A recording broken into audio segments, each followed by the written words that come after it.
तो गाइज अभी मैं हूँ लाल किला के पास और लाल किला पे होने वाला है लेज़र लाइट शो। तो मैं आपको दिखाने वाला हूँ लेज़र लाइट शो। बहुत ही प्यारा, ये 75 साल के बाद भारत के स्वतंत्र होने पे ये मनाया जा रहा है। और गाइज एक ये नया इंडिया है, बिल्कुल न्यू दिखेगा आपको। और लाल किला तो बहुत ही अमेजिंग दिखने वाली है। तो वीडियो के अंत तक बने रहिएगा और देखते हैं आज लाल किला कैसा लगता है। उठ गया एक आवाज पर, वंदे मातरम की पुकार सुन, एक हो गए सब जनगण मन। भारत छोड़ो सुन अंग्रेज, इंडिया छोड़ भागे लंदन। संस्कार, सभ्यता, धर्म, विचार, आध्यात्मिकता अभी भी जिंदा है, जावेद और जागृत है। आज भी घर की पहली रोटी गाय को दी जाती है। आज भी सुबह लोग चींटियों को आटा खिलाते हैं। हर घर, आंगन, पोल में चिड़ियों के लिए दाना पानी रखा जाता है। आज भी हम पेड़ों, प्रकृति, निसर्ग को किसी देवता सा पूजते हैं और नदियों को माँ मानते हैं। और ये सब तब से जब किसी ने एनवायरमेंटल बैलेंस और क्लाइमेट चेंज का नाम ही नहीं सुना था। मेरे भारत पर एक काला साया तब पड़ा जब गोरे अंग्रेजों ने छल बल से हमें अपना गुलाम बना लिया। ये सूरत गैरतमंद हिंदुस्तानियों को कतई कबूल नहीं थी। सन था 1857। सुनो भाइयों, कथा सुनो 57 की।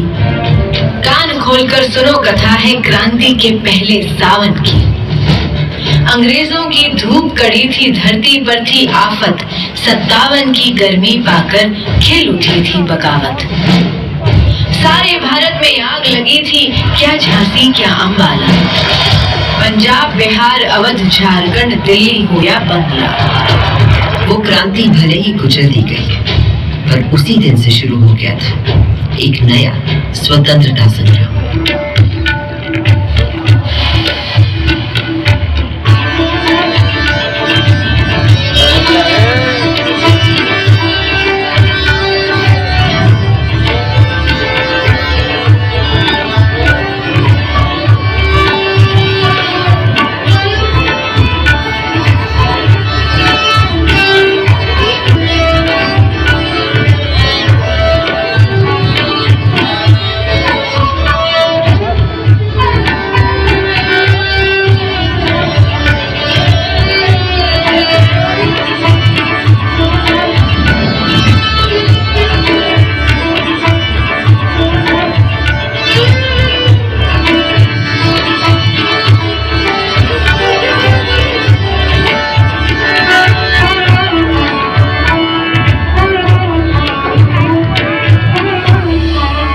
तो उस दिन सदियों की गुलामी के बाद मेरे लाल किले पर भी आजाद भारत का परचम लहराया गया था। उस दिन से आज तक देश के 14 प्रधानमंत्री हर वर्ष स्वतंत्रता दिवस को यहाँ आते हैं और जब देश का गौरवशाली तिरंगा फहराते तो मैं गर्व से और तन जाती हूँ। नव भारत ने था गढ़ डाला संवेशी एक खरा संविधान। सब जनगण को अधिकार दिए, थी अपने देश की सोच महान। जब भूख लगी तो हरित क्रांति कर भंडारे भर गए किसान। शक्ति ऊर्जा के पूरण को अणु तोड़ गए अपने विद्वान। देश की रक्षा करने को मुस्तैद हैं अपने वीर जवान। हर सीमा पर हैं डटे खड़े, वो बर्फ, पहाड़ या। गुरुओं ने जो आध्यात्मिक मार्ग दिखाया था, उसी को ठोस रूप दिया भारत भर में फैले तमाम राज्यों, साम्राज्यों ने।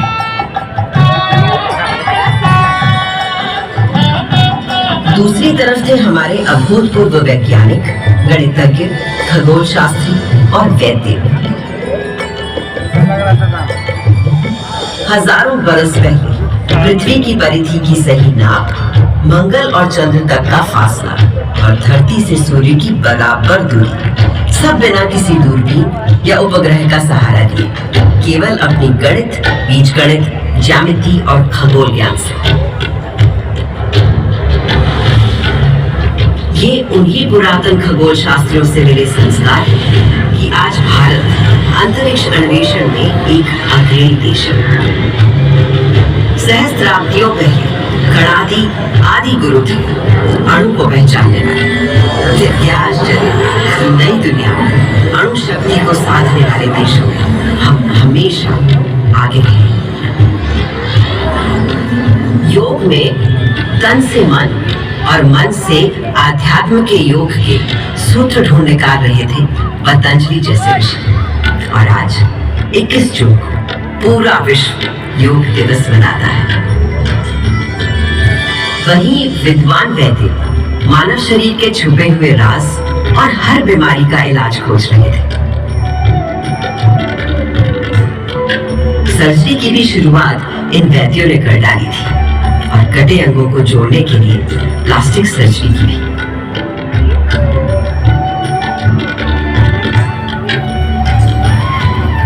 इन भारतीय वैद्यों से मिली प्रेरणा ही तो है कि कोविड आने पर आत्मनिर्भर भारत ने कुछ ही महीनों में खुद बीमारी का टीका बनाकर 1 साल के अंदर टीके लगा डाले। ये दवा हमने दुनिया के और देशों को भी दी, क्योंकि मेरे देश का हमेशा से मानना रहा है वसुधैव कुटुंबकम, सारा संसार हमारा परिवार, वन वर्ल्ड वन फैमिली। तभी से भारत सोने की चिड़िया कहलाता था और यहाँ का बेहतरीन बेशकीमती बेमिसाल माल और हिंदुस्तानी हुनर कारीगरी के नमूने दुनिया भर में जाते और लोगों को रिझाते थे। संसार को तमाम सामान ही नहीं, षट दर्शन और 4 धर्म देने वाले भारत पर कई लोगों की बुरी नजर लगी हुई थी। मगर जब भी विदेशी हमलावरों या किसी आतताई ने मेरी मातृभूमि के मूल्यों, धर्म और संस्कृति पर हमला किया तो माँ की लाज बचाने मुंह तोड़ जवाब दिया भारत की जाबाजों ने। किसके नाम लिए, जैसे जरा याद कीजिए मेरी दिल्ली की पृथ्वीराज चौहान का पराक्रम।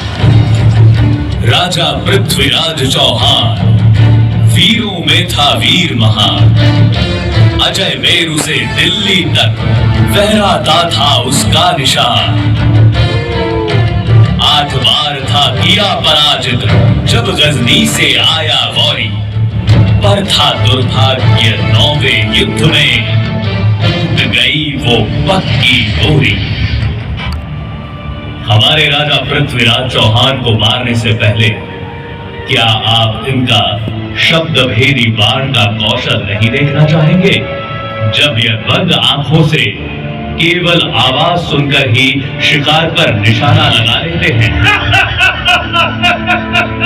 ये अंधा क्या निशाना लगाएगा?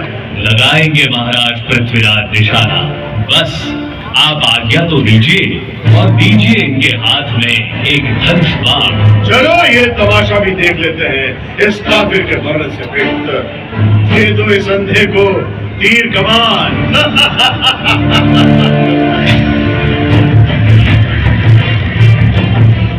4 बांस 24 गज अंगुल अष्ट प्रमाण, दाऊ पर सुल्तान है मत चूक्यो चौहान।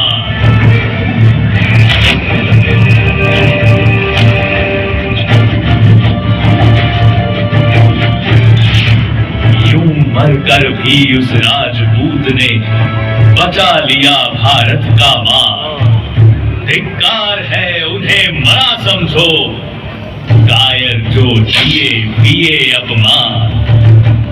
इन वीरों के बलिदानों से ही भारत है आज बना महान। भारत के दुश्मन कभी समझ ही नहीं पाए कि वो हमारे शरीर को घायल कर सकते हैं, मार सकते हैं, पर वो भारत की आत्मा को कभी नहीं मार पाएंगे। तभी तो आज जब इजिप्ट, ग्रीस, रोम, लैटिन अमेरिका की इंका, माया, फारस की अवस्था और चीन जो आध्यात्मिक मार्ग दिखाया था, उसी को ठोस रूप दिया भारत भर में फैले तमाम राज्यों, साम्राज्यों ने।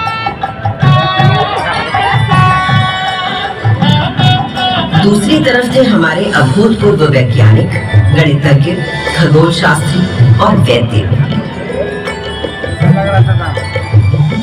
हजारों बरस पहले पृथ्वी की परिधि की सही नाप, मंगल और चंद्र तक का फासला और धरती से सूर्य की बराबर दूरी, सब बिना किसी दूरबीन या उपग्रह का सहारा लिए, केवल अपनी गणित, बीजगणित, ज्यामिति और खगोल ज्ञान से।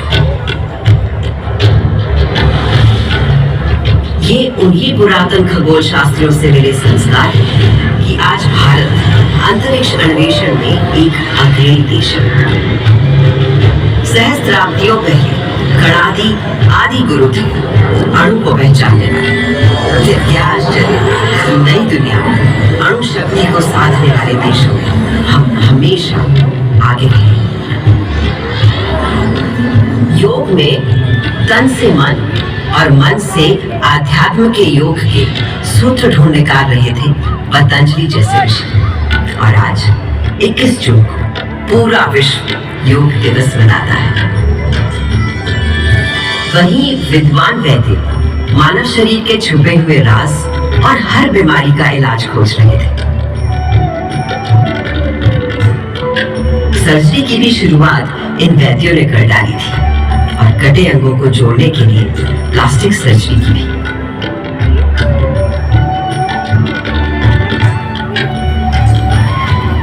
इन भारतीय वैद्यों से मिली प्रेरणा ही तो है कि कोविड आने पर आत्मनिर्भर भारत ने कुछ ही महीनों में खुद बीमारी का टीका बनाकर 1 साल के अंदर टीके लगा डाले। ये दवा हमने दुनिया के और देशों को भी दी, क्योंकि मेरे देश का हमेशा से मानना रहा है वसुधैव कुटुंबकम, सारा संसार हमारा परिवार, वन वर्ल्ड वन फैमिली। तभी से भारत सोने की चिड़िया कहलाता था और यहाँ का बेहतरीन, बेशकीमती, बेमिसाल माल और हिंदुस्तानी हुनर कारीगरी के नमूने दुनिया भर में जाते और लोगों को रिझाते थे। संसार को तमाम सामान ही नहीं, षट दर्शन और 4 धर्म देने वाले भारत पर कई लोगों की बुरी नजर लगी हुई थी। मगर जब भी विदेशी हमलावरों या किसी आतताई ने मेरी मातृभूमि के मूल्यों, धर्म और संस्कृति पर हमला किया तो माँ की लाज बचाने को मुंह तोड़ जवाब दिया भारत की जाबाजों ने। किसके नाम लिए, जैसे जरा याद कीजिए मेरी दिल्ली की पृथ्वीराज चौहान का पराक्रम। राजा पृथ्वीराज चौहान वीरों में था वीर महान, अजय मेरु से दिल्ली तक फहराता था उसका निशान। 8 बार था किया पराजित जब गजनी से आया गौरी, पर था दुर्भाग्य 9वें युद्ध में टूट गई वो पक्की डोरी। हमारे राजा पृथ्वीराज चौहान को मारने से पहले क्या आप इनका शब्द भेदी बाण का कौशल नहीं देखना चाहेंगे? जब यह बंद आंखों से केवल आवाज सुनकर ही शिकार पर निशाना लगा लेते हैं। ये अंधा क्या निशाना लगाएगा? लगाएंगे महाराज पृथ्वीराज निशाना, बस आप आज्ञा तो दीजिए और दीजिए इनके हाथ में एक धनुष बाण। चलो ये तमाशा भी देख लेते हैं इस काफिर के मरने से बेहतर। ये दो इस अंधे को तीर कमान।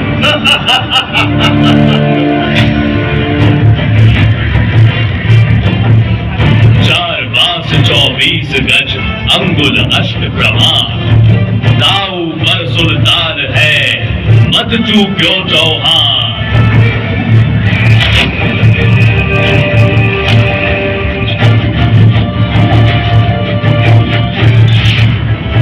मरकर भी उस राजपूत ने बचा लिया भारत का मान। धिक्कार है उन्हें मरा समझो, कायर जो जिए पिए अपमान।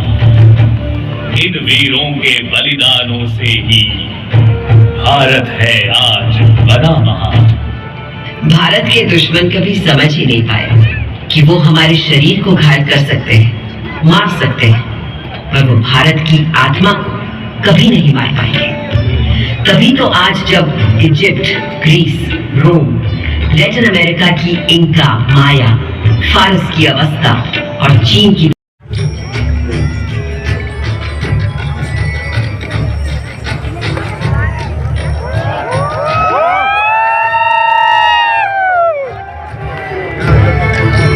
क्या सोच रहे हैं आप? लाल किला और सुनहरी दीवार, और क्यों नहीं पत्थर की दीवार, किसी देश की मिट्टी से, इसी भारत भूमि से, ये तो मेरी मातृभूमि है। और आज जब पूरा भारत एक सुनहरे कल और अमृतकाल की तरफ बढ़ रहा है, तो मैं कैसे पीछे छूट सकता? आप सोच रहे होंगे एक दीवार बोल कैसे सकती है? दीवारों के तो कान होते हैं बस। पर सच ये है कि आज मेरे देश के हर उस शख्स को आवाज मिली जो अब तक सिर्फ सुनने को मजबूर थे, मेरी जैसी गूंगी दीवार को।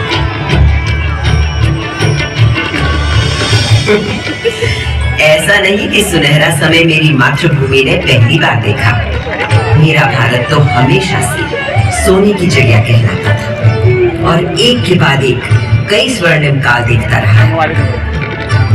अब मेरी जन्मभूमि ही देख लीजिए।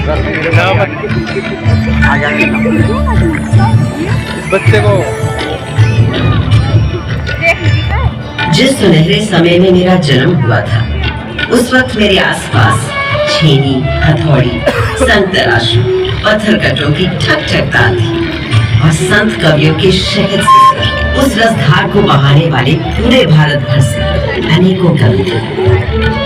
इन भक्त कवियों में कोई हिंदू था, कोई मुसलमान, कोई सूफी, कोई शाक्त, कोई शैव, कोई वैष्णव। सबके आराध्य अलग अलग थे, भाषा अलग, सबकी भक्ति में एक ही ब्रह्म, एक ही ब्रह्म, एक ही ओंकार के दर्शन सारे देश को हो गए थे।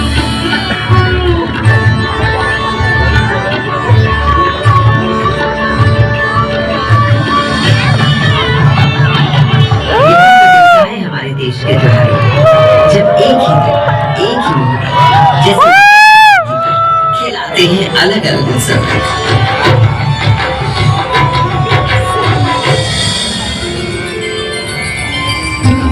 इस लाल किले को बनवाया था मुगल शहंशाह शाहजहां ने। बलुए पत्थरों से मुझे गढ़ा गया था और इस मजबूती से कि 400 साल बाद आज भी मुझे हिलाना नामुमकिन है।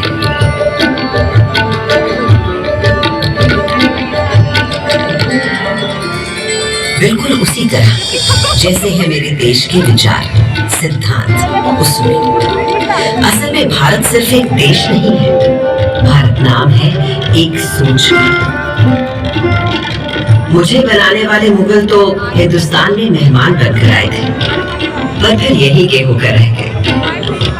भारत ने तो हमेशा हर विश्वास, हर विचार के लोगों को अपना समझकर अपनाया है और कहा है अतिथि देवो भव।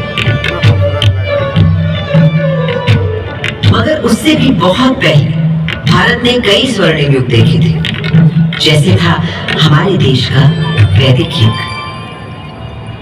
सरित सरस्वती नदी के तीर बैठे जब ऋषि मुनि गंभीर, सविधा अग्नि आहुति और यज्ञ तपस्या कर हुए सब प्रज्ञ, रचने लगे वो वेद पुराण ऋग अथर्व यजुर और साम, शोध किए सब जीवन तत्व, खोज निकला प्रकृति का सत्व, जीवात्मा परमात्मा है एक, माया भ्रम से लगे अनेक, आत्मा अजर अमर अछेद, अनादि अनंत अखंड अभेद।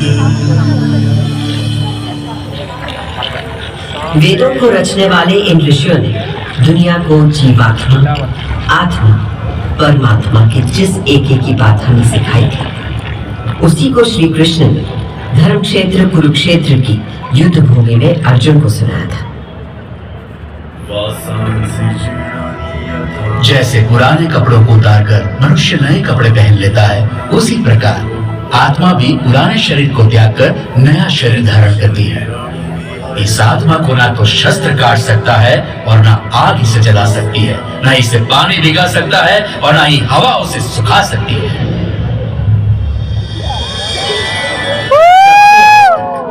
आत्मा की संस्कृति ही भारतीय संस्कृति की आत्मा है और ओम की ध्वनि उस परम ब्रह्म का स्वरूप। पानी की तरह एकदम।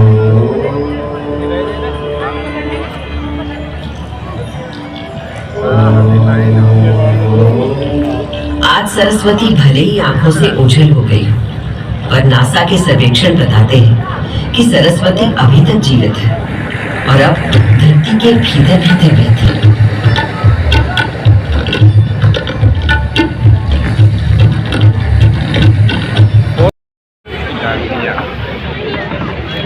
भाई हिलाना मत।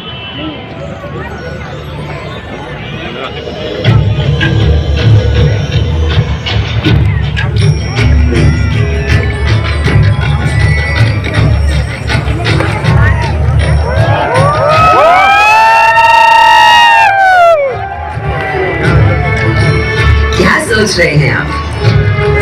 लाल किला और सुनहरी दीवार, और क्यों नहीं पत्थर की दीवार, इसी देश की मिट्टी से, इसी भारत भूमि से, ये तो मेरी मातृभूमि है। और आज जब पूरा भारत एक सुनहरे कल और अमृतकाल की तरफ बढ़ रहा है, तो मैं कैसे पीछे छूट सकता? आप सोच रहे होंगे एक दीवार बोल कैसे सकती है? दीवारों के तो कान होते हैं बस। पर सच ये है कि आज मेरे देश के हर उस शख्स को आवाज नहीं जो अब तक सिर्फ सुनने को मजबूर थे, मेरी जैसी गूंगी दीवार।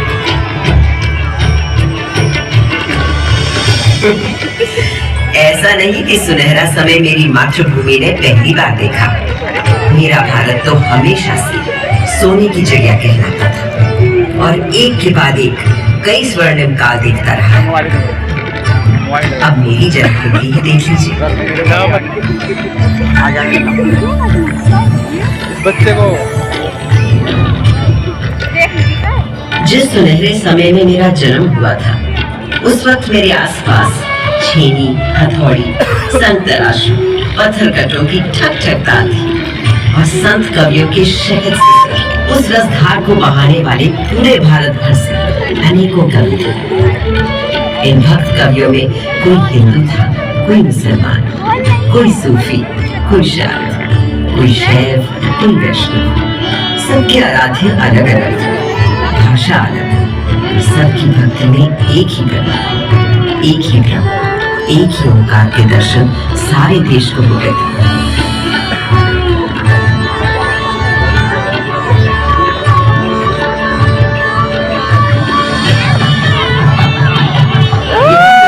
हमारे देश के त्योहारों जब एक ही दिन, एक ही मुहूर्त जैसे खिलाते हैं अलग अलग उत्सव।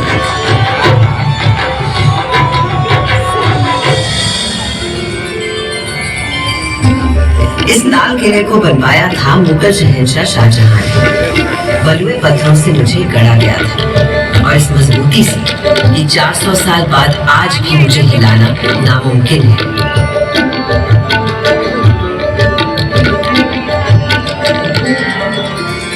बिल्कुल उसी तरह जैसे है मेरे देश के विचार, सिद्धांत, उसूल। असल में भारत सिर्फ एक देश नहीं है, भारत नाम है एक सोच। मुझे बनाने वाले मुगल तो हिंदुस्तान में मेहमान बनकर आए थे, पर फिर यही के होकर रह गए। भारत ने तो हमेशा हर विश्वास, हर विचार के लोगों को अपना समझकर अपनाया है और कहा है अतिथि देवो भव। मगर उससे भी बहुत पहले भारत ने कई स्वर्णिम युग देखे थे, जैसे था हमारे देश का वैदिक युग।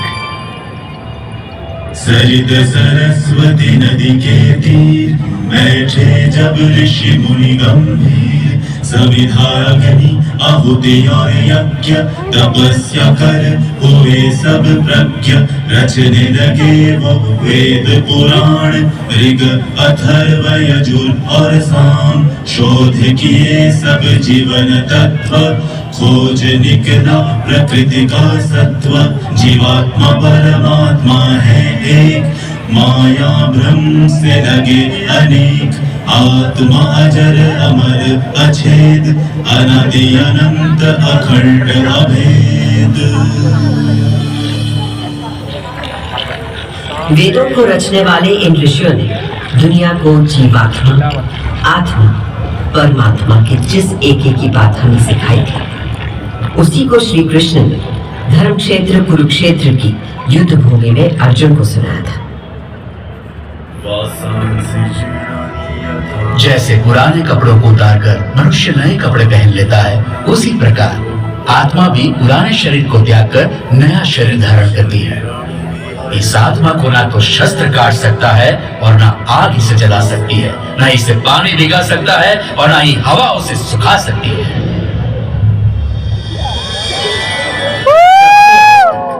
आत्मा की संस्कृति ही भारतीय संस्कृति की आत्मा है और ओम की ध्वनि उस परम ब्रह्म का स्वरूप। भाई सब पानी की तरह एकदम।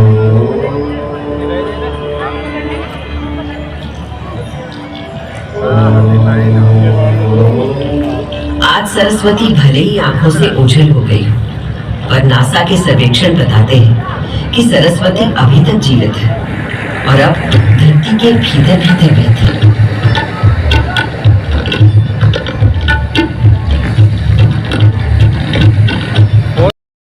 गाइज इस ब्लॉग के लिए मैं स्पेशल आया था आज नाइट को लाल किला पे। गाइज अगर वीडियो आपको पसंद आया तो एक लाइक कर देना, चैनल पे नहीं हो तो सब्सक्राइब कर देना। मिलते हैं ऐसे नेक्स्ट वीडियो में, तब तक के लिए टाटा बाय बाय, जय हिंद, वंदे मातरम।